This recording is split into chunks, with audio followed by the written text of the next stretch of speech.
concerning it in tomorrow's program. But I do have a guest who's joining us right now. He is an investigative journalist. He has a site called WhoWhatWhere.com, and his name is Russ Baker. Russ is, as a matter of fact, Russ is going to be in town tomorrow. I think you're in San Jose right now, aren't you, Russ? I am. Hi, Pat. Just Hi. A couple of things.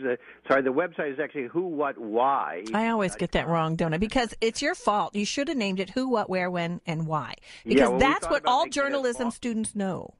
We thought about making it as long as humanly possible, and decided not to. You could have just abbreviated. You could make it www.www. we tried to get that one too. That would confuse everybody. But now you're going to be you're here. You're in San Jose, but you have an appearance tomorrow. You're going to discuss the news you don't get about foreign policy, the economy, and power in America, and how the presidential race obscures why we cannot get real democracy and meaningful change. It's happening at the First Unitarian Universalist Society in San Francisco, which is at 1187 Franklin Street at Geary. It's free. Now, Russ, how are you going to make any money if it's free? I know. My mother keeps bugging me about this, but you know what the thing is? What can I do? We got to share this stuff. I hope folks will come out. I just arrived, came in from Los Angeles. As you know, I live in New York. It's sunny down there, raining here, and I'm just wondering, will people come out tomorrow morning, 9:30 in the morning? Apparently, they're going to give you, as I understand it, some bagels and other stuff for free, and there we're going to have a lively conversation. Well, yeah, if there's food, people show up for free food. Yeah, 9:30 tomorrow morning. Now, Russ's most famous book is Family of Secrets, The Bush Dynasty, America's Invisible Government, and the Hidden History of the Last 50 Years. If you have not read that book, then you don't know the history of the last 50 years. I want to get to some things that are pretty current, but Russ, but first I thought we would talk just a little bit about the this auspicious anniversary of the shock and awe in Iraq 9 years ago. 9 years ago. So tell us a little bit about this president who took us to war.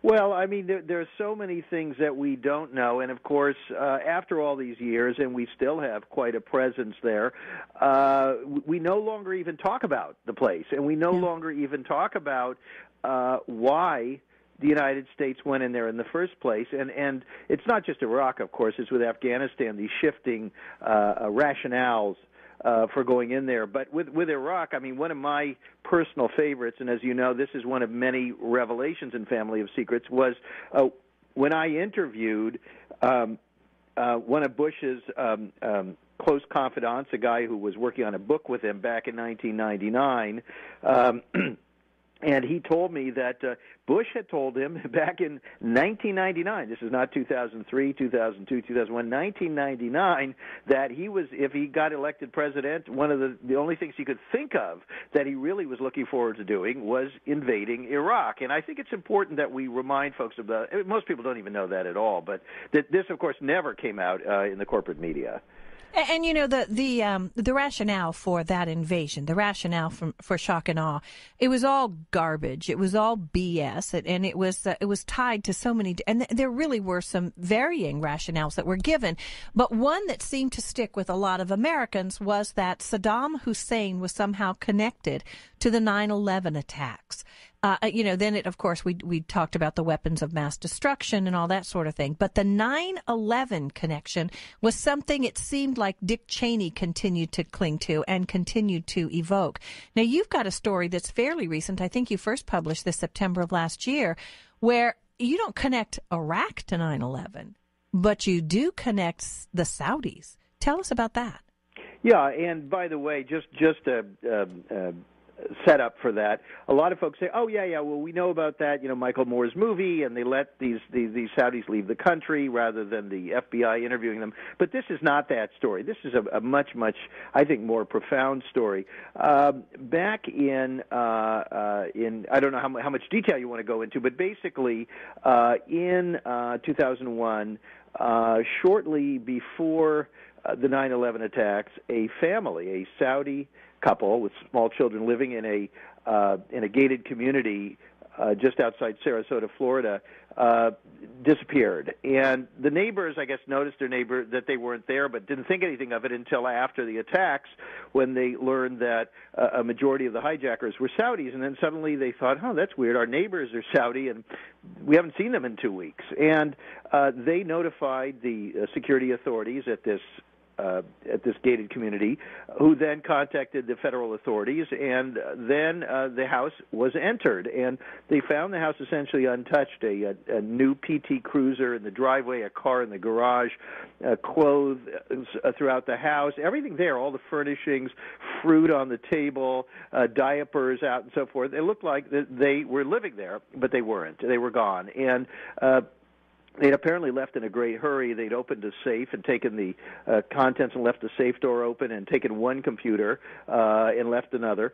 And so there was an investigation. And the investigation, we are told, concluded that the people living in this house had connections either directly by visits, according to the gate records, or by triangulation of phone calls to 11 of the 19 hijackers. Now, that, of course, is an astonishing story, because that would suggest some kind of a command and control relationship between the people in the house and the people who, we are told at least, were on those planes that went into the Twin Towers and the Pentagon and so forth.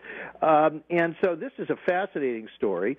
It is one you will not hear in the mainstream media at all. It is one that was covered up. The FBI was swarming that complex, and then nothing appeared. Nothing came out in 2001. In fact, nothing has ever come out on this. And Senator Graham, former Senator Graham of Florida, who was the chairman of the Senate Intelligence Committee and also chaired the congressional inquiry into 9/11, he said he was astonished by this. He said the FBI withheld this information from them. He thought this was perhaps the most conclusive break in the whole story. And if you'd like, I'll stop now, but if you'd like, I can tell you more about that. Well, there's also connection to the Saudi royals, right? Right. Well, that's the second half of the story. So then what we do on our website, again, whowhatwhy.com, and this story is up on the right-hand column of the site, right under Original Investigations, right there at the top.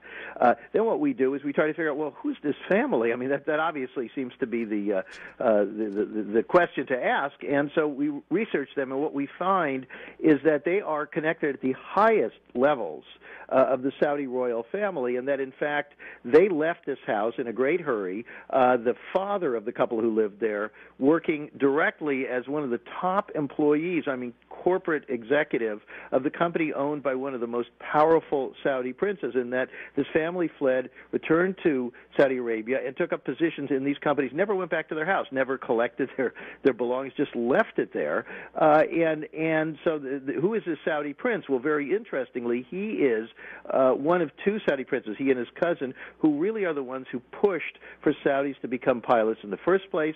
They pushed for the training principally in South Florida. In fact, this particular prince was, I believe, the first of the Saudi princes to himself come and train right in that same area where Mohammed Atta and all these others, we are told, trained. So this is, of course, a tremendously significant story. Really, by all rights, if you just talk about significance, should have been a global headline, should have been the head of the top of the news everywhere, all over the country. And should have sparked a major investigation to determine if there was any involvement by the Saudi royals in the plotting of 9/11. Because that would be an act of war. Right. Right. And so, a lot of people, it's very interesting, and, one of the, I guess the basic credo of whowhatwhy.com is pure journalism, that we don't go in with an axe to grind or an agenda. We're not taking sides on these things. We just want to know what actually happened. And so we get the people in the establishment who don't want to hear any of this, and they just tune it out.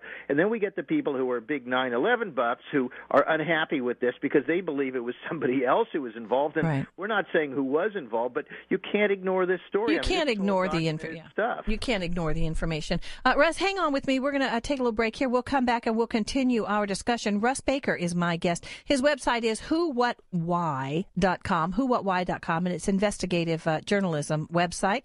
I'm Pat Thurston. 808-0810 is our number, by the way. You're listening to KGO. Being audited by the IRS or state is serious. The Good evening. I'm Pat Thurston. Russ Baker is my guest. He's an investigative journalist. He runs the site WhoWhatWhy.com. His book, Family of Secrets, is incredible, horrifying, disturbing, and enlightening. It's Family of Secrets, The Bush Dynasty, America's Invisible Government and the Hidden History of the Last 50 Years. And it's not, as the title would tell you, it's not just about the George W. Bush administration. It goes way back. And a lot of what Russ describes there is just pretty doggone horrifying. Yeah, so we were talking about the 9/11 attacks, and we were talking about the Saudi relationship there. Here's the thing that I don't quite understand. What do you think, or do you draw any conclusions in your reporting with the information that you have? Why do you think that this has not been the subject of major investigation, or has it and I'm talking about by federal authorities? Well, Pat, as you know, throughout my career, I've worked for major news organizations of all types in all media in this country and around the world, and I've always been aware of a reticence to go beyond a certain point. And that is why I started Who, What, Why, which is a nonprofit independent organization, because I just was tired of that. You know, the reality here is, I was listening to your previous guest, and, that is a reality, that democracy in this country is largely a fiction. I happen to think that the presidential elections themselves are a kind of a carnival, a sort of a sideshow. It sure appears that way. Rick Santorum just won another one. Where was that? I don't know. It doesn't matter. It's very upsetting because we all only have so much free time to pay attention to public affairs.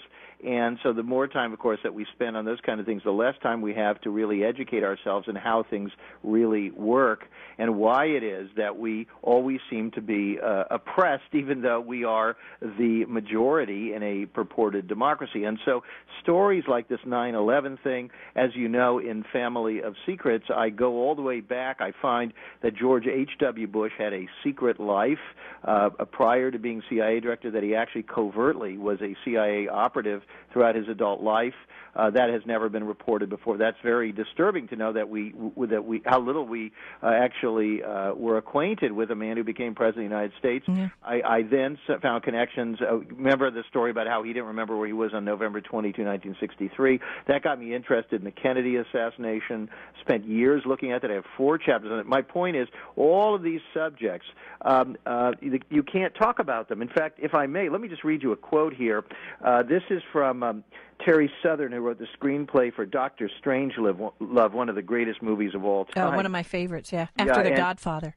Yeah. And there was a man who sent out a survey years ago about the Kennedy assassination. He sent out a letter back in the non-digital days, and he just asked all these sort of famous people, what do you think about the Kennedy assassination? And here's what Terry Southern wrote. He wrote, the absurdity of the Warren Report is patent and overwhelming. One has only to browse through any of the 26 volumes to know that it's insulting artlessness. It is as though they imagined that not one single person in America would take the trouble to look at the unabridged version. Well, the reality is we don't read those things. The media doesn't look at it. They don't have the time for it. They don't go deep. And so everything that we're hearing is curated. It is presented to us. It is abridged. And the question really is, who is put in those positions? Yeah. To decide what we hear. That really is what interests me. And I've been spending quite a lot of time, by the way, over the last couple of years studying the whole propaganda process. And I think we've talked about this before, Pat. Believe this is in Family of Secrets, about Operation Mockingbird. In the 1950s, the CIA had a program where they targeted and placed hundreds or thousands of their people in the media. Right. With the express purpose of controlling hearts and minds. And so we're not going to hear this 9/11 story, whether it's because there are people at those big media organizations who have some kind of connection to these repressive apparatuses, or just because they're scared. It's very, very simple. When you are in any kind of a position, it's sort of a paradox. It's almost the more powerful you are, the more powerless you are. You and I can say whatever we want, but when you're the President of the United States, when you're Oprah Winfrey, when you're whatever it is, you're under tremendous scrutiny and tremendous pressure, and you stand to fall a great, great distance, and you are not going to risk that. Well, do you think that it appears that there have been some enormous stories that have been misreported, covered up, whatever, and then after several decades, perhaps the story comes out, the true story, what's actually been going on.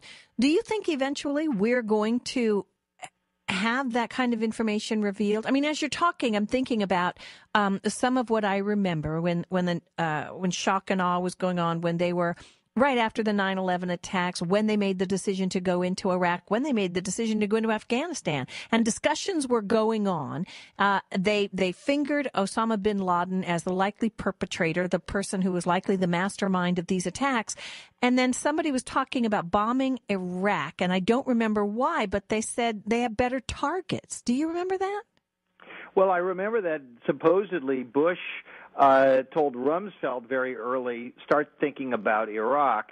And Rumsfeld was, no, we've got these other things we're going to focus on. I find that, by the way, that whole conversation, which is in Rumsfeld's memoir, contrived. I don't believe that either. You have to realize that what we're dealing with is a whole lot of people who are lying out of self-interest. Right. When they have meetings like that, meetings that are that crucial to the national security of the United States, aren't those things somehow recorded, or there's somebody writing it down, or there's some recording device to maintain that for posterity?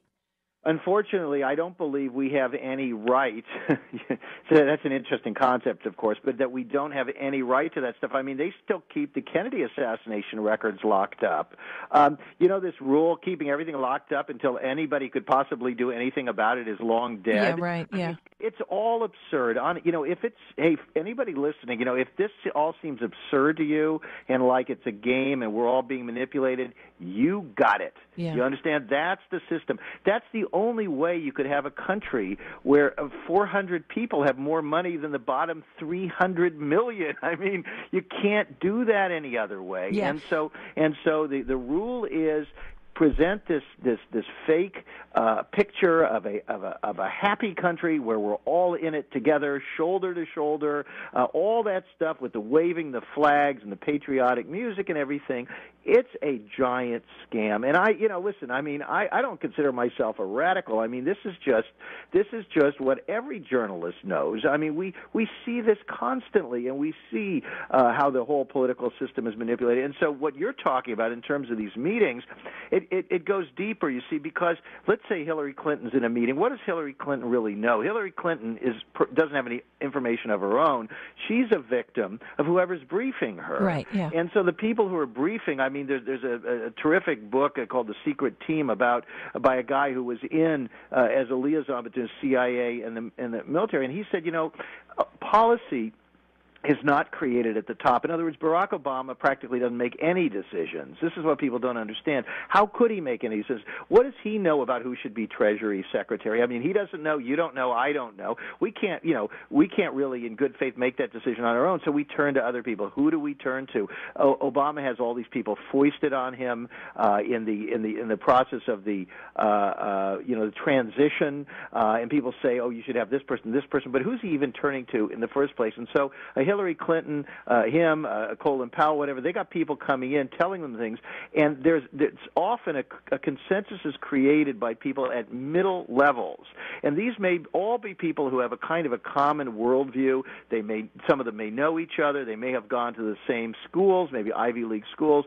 Some of them were members of things like Skull and Bones and other secret societies where they have various confidential oaths to each other, and so there's much, much more going on to the process of how decisions get made that are never discussed in the media. It's really where my principal interests are these days. Yeah. It's hard. I mean, it's really hard to get through it all, and especially when so many things are put in your path to block it. But the idea of transparency with our government, I mean, it's sort of a quaint concept because it simply does not exist. Hey, Russ, before we have to take a break, let's see if we can get a phone call in here, okay? Let's 808-0810, by the way, is the telephone number, 808-0810. I want to start with Byron calling from Belmont. Hey, Byron, welcome to KGO. You're on with Russ Baker. I have a question that I've thought about all this time. what was in it for the Saudis to create the 9/11 tragedy? What was in it for the Saudis? Any idea, Russ? First of all, I'm not saying they had anything to do with it. I mean, one of the things that I try to do is to be really, really, really careful. And the same thing in Family of Secrets, same thing on WhoWhatWhy.com. We don't jump to conclusions. It looks like they were involved in that. And then, the question, okay, if they were involved, what's that about? My sense is that the Saudi royal family, like wealthy people anywhere, are always afraid of being toppled. And the Saudis particularly are really under the gun. And they need some kind of an external threat that is so overwhelming that the world basically turns itself against that threat. And that threat, of course, is a kind of radical Islam. And so by creating this perpetual external war, the Saudis are the good guys. They're our perpetual ally, and they are absolutely crucial in our effort to go after the so-called bad guys who we are told did it. Yeah, the war on terrorism. Okay, Russ, hang on with me. We're going to check in with the news, find out what's going on around us. And if you can stick with us for a bit longer, we've got a lot of calls coming in, and there's a lot that we have not yet touched upon that you've been writing lately, including including HR 347 and free speech. So we'll get to all of that when we come back. But right now it's time for us to check in with Paul Rogers. He's in the KGO Radio News Center. Hey, Paul. Good evening. I'm Pat Thurston. Russ Baker is my guest. Russ is going to be appearing in San Francisco in the morning. He's going to be at the First Unitarian Universalist Society. That's here in San Francisco, like I said. The address is 1187 Franklin Street at Geary. It's free. It's open to everyone. He'll have copies of his book, Family of Secrets, The Bush Dynasty, America's Invisible Government, and the Hidden History of the Last 50 Years. He'll have those there and available. And we'll put this on our website, too. If you go to KGORadio.com and you want to get this information, we'll have it there so that you can go on out to the event. It starts at 9:30 in the morning, 9:30 in the morning. Russ's website, again, is WhoWhatWhy.com. And we're talking about a lot of different stories that Russ has been following, stories that he's been investigating. Should we get another phone call here, Russ? Sure. All right, let's do. Let's go to Kurt. Kurt is calling from Fairfield. Hey, Kurt, welcome to KGO. Hi, how you doing? Listen, Russ, I've also got some problems with the way news is disseminated. You have so many good points, and someone like an Alex Jones picks up on your points, quotes from you, and does a brilliant show on the Bush family going back to Prescott Bush and this and that.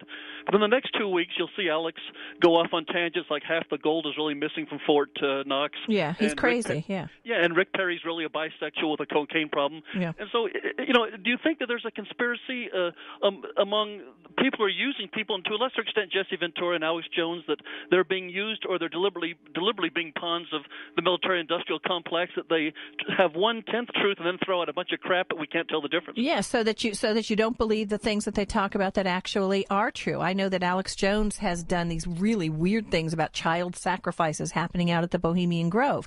And you know, what happens there is bad enough. You don't have to do that kind of nonsense. What do you say, Russ?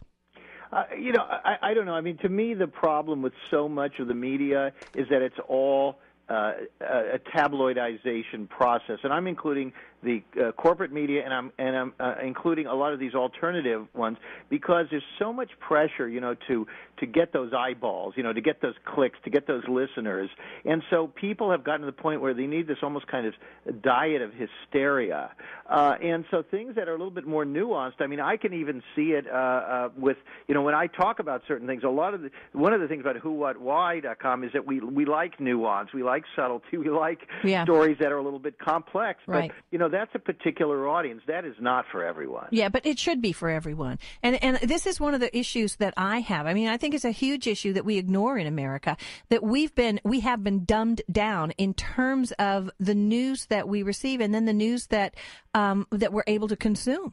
I think we talked about this, Russ, where we looked at the different covers on Time magazine, that particular issue, and I think it had to do with the Arab Spring. And the covers were unbelievable. When you looked at what was happening internationally, every international cover was the same, and it was a picture of a revolutionary with a gun, and there were bodies around and stuff. And the picture on the United States version of that magazine was a little cartoon picture, and it had to do with, are you happy, or is stress hurting you, or something like that. Yeah. And it was a slap in the face. But this is what's been going on here.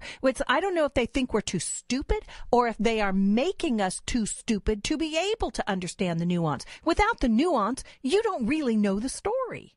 Well, that's right. You put that very well. It's a kind of, and I love that song you're just playing, what goes around comes around. So, the public says that the media is disgraceful, and the media says internally in meetings, the public is disgraceful, Yeah. and we're all at fault, and we've got to break out of this vicious circle. So I have sort of volunteered, I got my hand up in the air. You can't see it, but my hand's up in the air. I believe volunteered, to start saying, okay, you know what, we're going to try to be rational here, and we're going to try to look at some of these things, and not be namby-pamby and afraid to take sides, but to kind of look at these things and say, we just want to know what happened. We just want to know what's going on here. And as you know, Pat, at Who What Why, I mean, we've looked at all these stories like what's the real story in Libya, where we really bombing the smithereens out of that for humanitarian reasons doesn't make a lot of sense. What was the real reason? What's the real story with Syria? What's the real story with Iran? What's really going on there? Do the Israelis really have a reason to be imminently, afraid of the Iranians launching a nuclear attack? And the interesting thing, of course, is that common sense is so absent in all of this stuff that if you think about it logically, you can get your answer in most of these things. You can figure out why people do or don't do what they do. 808-0810 is the telephone number. 808-0810. Let's go to Robert. Robert is calling from San Francisco. Hey, Robert, welcome to KGO. You're on with Russ Baker. Thank you, Mr. Baker. I can only, in your discussion, something comes to mind. The great speech by John Kennedy, where he says, "The very word secrecy is repugnant to a free and open society." That resonates. I've heard everything from, well, that's why he was assassinated. Because my question to you is, to what was he alluding? What was he getting at when he made that speech? Well, yeah, and the bigger question may be, why was he assassinated, Russ? Yeah. Well, first of all, what he was alluding to, he actually was very clear in there. He actually said secret societies have no, the secret associations. I don't remember the exact words. You can go online. You can get that on YouTube, I think. But he actually says there's no place for that in a free society. He was talking about membership in these kinds of things, and he did not belong to Skull and Bones or any of those other groups, and he really thought that you should not have those dual loyalties. There was no question. I mean, quite a few. You look at the roster of Skull and Bones. I mean, quite a lot of those people were in government all the way through, including in Family of Secrets. You read about some of the people who brought Richard Nixon down were people around him who were members of these groups. And so, yeah, Kennedy, I think, was absolutely right that this is dangerous. Now, the larger issue of what happened to him. In Family of Secrets, 4 chapters on that. I don't have time here to really summarize all of it, but basically, the Kennedys did something that I don't think anybody before, except maybe Franklin Roosevelt and nobody since has done, is that they actually were trying to carry out their responsibilities to the American people. They were going after the criminal element, the real criminal element in this country, which we talk about the criminal element being people who steal and burglarize and so on, and that's true, but those are often people who are very, very desperate. But there's another criminal element in this country, and they are, it's not just the underclass, it's the overclass, and these are people who have every advantage, and yet they continue to do all of these unethical and immoral things, and the Kennedy brothers went after them. They went after all of these industries, and one quote that I really love is they say that, everybody hated the Kennedys except the people, and it was the steel industry, and it was the high-level people in organized crime, and it was the military, and it was the CIA, and it was the mining industries, and it was the military industrial complex, and on and on and on. All of these entities were tangling with the Kennedy brothers. Yeah, and they wanted war. It seemed like they wanted war a whole lot more than what Kennedy wanted. Oh, he had a very, very different sense, and this is just starting to emerge. There's still, I would say, the majority of the American people do not know the real story there of what was going on. I mean, Jack Kennedy, when he was a senator, he was quite in support of liberation movements. He said self-determination for all these countries. It's good for them and it's good for us. That was always his view. Now, he made some compromises when he ran for president, and he actually ran to the right of Nixon on Cuba and a few other things because he was trying to get elected, and it worked. And then once he was in power, as he saw what a lot of these people around him were like, and the power of the corporations, and he began resisting it. And he was only in office for a short time, but month after month he moved more and more aggressively to assert his democratic instincts. And by 1963, I mean, they all were just saying that this guy has got to go. Yeah. We're going to take another break. We'll come back with more of your phone calls, and I do want you to tell us at least a little bit, hit on HR 347 when we come back, Russ. And let me remind our listeners not only that you can go to Russ's website at whowhatwhy.com, but also where he's going to be appearing tomorrow, 9:30 in the morning, and he's going to be discussing the news you don't get. It's about foreign policy, the economy, and power in America, and how the presidential race obscures why we can't get real democracy and meaningful change. It's happening at First Unitarian Universalist Society in San Francisco, and that's at 1187 Franklin Street at Geary, and it is free. 808-0810 is the telephone number if you'd like to talk to Russ right now, 808-0810. As I said, back to your phone calls right after this. I'm Pat Thurston on KGO. Good evening, I'm Pat Thurston. My guest is Russ Baker. His site is whowhatwhy.com, and we're talking about a number of stories that are on his site. Hey, Russ, before we get to, we've got so many phone calls coming in, but there's one in particular I really do want to talk to. This is Chris calling from Martinez. Chris, hi, welcome to KGO. You're on with Russ Baker. Hi, how are you? Fine, thank you. I just wanted to say that I just caught a piece of your show, and you mentioned Bohemian Grove. I did. And child sacrifices. I did. Did they make some child sacrifices there under the big owl? They certainly do not. I met 3 former presidents up there. I met Clint Eastwood up there. Yeah. It was the greatest experience of my life. I spent 10 summers up there, and it just is a blast. Well, I'm glad you called in with that. The problems that I have with what goes on at Bohemian Grove, and this doesn't necessarily relate to Russ, but they float public policy there without public scrutiny. They have people who appear there, like Baker, when he was, Secretary of State, right? Mm-hmm. And yep. And he appears there, and he makes these speeches to all of these heads of industry, these big leaders, these big captains of these people who run the world, and they actually discuss public policy for the United States of America, but we don't have the opportunity to be there to be participants in that. And I have objections to that. That's just giving them way too much. It's not just, if they were just a bunch of men getting together peeing on trees, I wouldn't care. Russ, do you want to comment on that, or should we go to something else? Oh, I don't know. I think you've probably done it. Okay, let's go to Norma in San Francisco. Norma, hi. Welcome to KGO. Hi. Yes, I was just listening to this, what do you call it, Wheels Within Wheels turn of paranoid literature. I wonder if Mr. Baker can prove any of these tenuous connections, these inferences. Sounds like the whole last century was a conspiracy. Well, you know what? That's actually a good question, because people can say anything. But Russ, tell us the kind of evidence you're. First of all, why don't you pick up a copy of my book? It runs about 600 pages. It was published by a very well-respected, important publisher. It's got about 60 pages of footnotes. Every single thing I mentioned is documented in there with things from the actual people who are cited, letters, correspondence, minutes, declassified government documents. So there's ample evidence to show that you're not just, you didn't have some wild dream one night and wrote a book. See, some people don't know any of these things. The lady who's calling in has not read, obviously, that many of the right books, because there are hundreds of books, thousands perhaps out there, by people who worked in these institutions, were privy to them. I'm not alone. I mean, David Talbot's book, Brothers, Peter Dale Scott writes books. Lots of these folks write books with tremendous amount of scholarship and research going into them. The world is a much scarier place than we would like to think, and we comfort ourselves by using terms like that, conspiratorial, this and that. But in fact, conspiracy is kind of a norm. All that conspiracy is it's several people getting together with some sort of motive that they choose to keep hidden. Hey, Russ, your phone is doing some funny things. Are you on a cell phone? I'm on a cordless phone. I think that the house I'm in only has cordless phones.